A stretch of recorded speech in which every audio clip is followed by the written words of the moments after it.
এই কে তুই? আর তুই এখানে কি করছিস? স্যার স্যার আমার কেউ নেই, আমি অনাথ, আর আমি এখানে এমনি দাঁড়িয়ে আছি। ঠিক আছে, তুই এখন আমার সাথে চল। ভাই তুই এখন এখানে বস।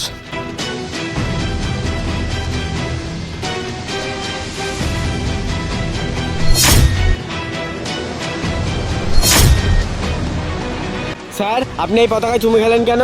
বাবু, এটা আমাদের দেশের পতাকা, আর এটা আমাদের ভারত মায়ের একটা অংশ, আর এটার মধ্যে ধুলো লেগে থাকবে, এটা আমরা কখনোই দেখতে পারবো না। তাই এটা পরিষ্কার করে আমি চুমু খেলাম।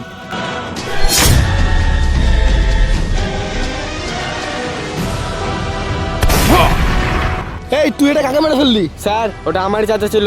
আজ থেকে 10 বছর আগে আপনি আমার বাবাকে মেরেছিলেন, তাই আমি আমার বাবার খুনে বদলা নিতে এসেছি। অনেক হয়েছে, আর না। চাচা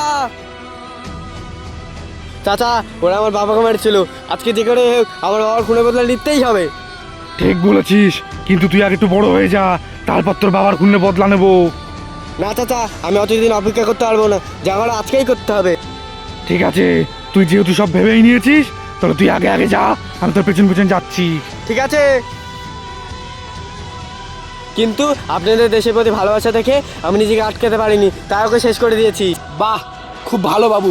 আসো আমার বুকে আসো।